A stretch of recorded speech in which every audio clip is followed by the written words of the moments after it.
খাবারের চিন্তা আমাদের না, খাবারের চিন্তা কার? না ভারতে। ওরা তো আমাদেরকে ভয় দেখিয়েছিলেন না, যে না খাইয়ে মারব। মনে হচ্ছে যে ওদেরকে আমরা বিশ্বাস করে বসে আছি যে আপনারাই আমাদের সবকিছু খাওয়া। কয়েকজন বলতেছিল এই কথা যে এদেরকে আমরা কিছু না দিলে না খেয়ে মারা যাবে। অলরেডি আমরা দেখেছি ওদের মডার্ন এলাকাগুলোতে ওদের পেঁয়াজ আলু পচে পচে নষ্ট হয়ে যাচ্ছে। আপনারা যত চাপাবাজি করেন, গোবর তো আর এখন নেই, গোবর জন্য আপনারা চাপাবাজি করবেন, গোবর তো আপনাদের কাছে। সুতরাং চাপাবাজি করে আর এই দেশের মানুষকে দামিয়ে রাখা যাবে না। এখন আমাদের ব্যবসা চলছে তুরস্কের সাথে, চীনের সাথে, পাকিস্তানের সাথে, সৌদি আরবের সাথে। আপনি দেখেন এমন একটা প্রতিবেশীরা তাম পৃথিবীতে এখন দুইটা জাতি নিকৃষ্ট, একটা ইহুদি আর একটা মুশরিক। সব হিন্দু না ভাই, সব হিন্দু খারাপ না, কিন্তু মুশরিক যারা, উগ্রপন্থী যারা, জঙ্গি, বিশেষ করে মোদির মরিদ যারা, এগুলো মানুষের তালিকায় আর নেই। এটাও মাইক্রোসফট জানিয়েছে তাম দুনিয়ায় সবচেয়ে বেশি ডেঞ্জার এবং নিকৃষ্ট মানুষ হচ্ছে উগ্রপন্থী। এখন যারা আল্লাহর ঘরগুলো ভেঙে দিচ্ছে, ওই শয়তানরা আজকে আল্লাহর একটা ঘর ভেঙেছে।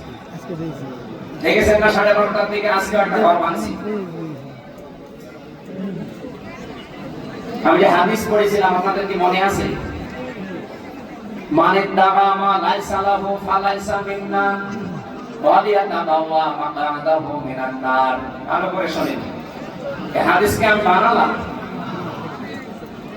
হাদিসের বাংলা হচ্ছে, কোন ব্যক্তি যদি এমন জিনিসের দাবি করে যে জিনিসের প্রকৃত মালিক সে নয়। আমি আবার বলছি, মানে দাগামা লাইসা লাহু, কোন ব্যক্তি যদি এমন জিনিসের দাবি করে যে জিনিসের প্রকৃত মালিক সে নয়, ফালাইসা মিন্না, এক নম্বরে তার শাস্তি হচ্ছে সে আমার দলভুক্ত না। ওই দিন থেকে সে নবীর উম্মত থেকে বের হয়ে গেল। কি বুঝলেন আপনি?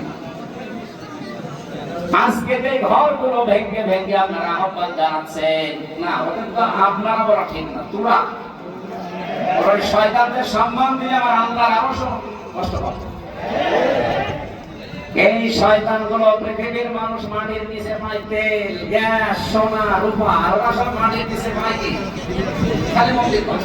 তাও সেখানে সেখানে মন্দির পায় না, শুধু মসজিদের নিচে পায়।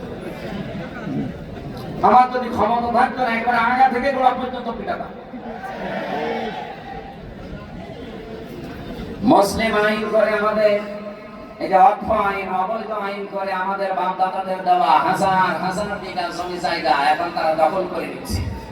আজকেও 3টা মাদ্রাসা তালা লাগিয়েছে। আমার মনে হচ্ছে এগুলো যদি বিশ্বের 57টা মুসলিম রাষ্ট্রের প্রধানরা এখনো জেগে না ওঠে, কয়েকদিন পরে দেখেন এই দেশের কি হবে। আমি তো আমার এই সবচেয়ে 33 বছর বয়স, আমার 92 সালে জন্ম, সবচেয়ে বেশি সময় কাটিয়েছি ভারত।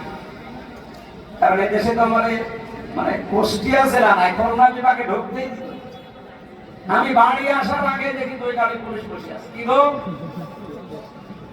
আমি বাড়ি আসি কখন আমি নিজে জানি না, অথচ ওরা ফেরেশতা জিবরাইল তাদের মুখ দিত, বাড়ি আসতে দিত না শয়তান। কি করবো, বাধ্য হয়ে তাদের কাছে থাকা লাগে। আমি দেখেছি ওদের এই ঘৃণ্য ষড়যন্ত্র, যেটা জঘন্য মানুষেরা, এরা যে জিনিসের মালিক তারা না, সব দখল করে দিচ্ছে একটার পর একটা। 3টা মাদ্রাসা এগুলো আমাদের পূর্বপুরুষরা ওয়াকফ করে দিয়েছিল, মাদ্রাসা, মসজিদ, খানকা।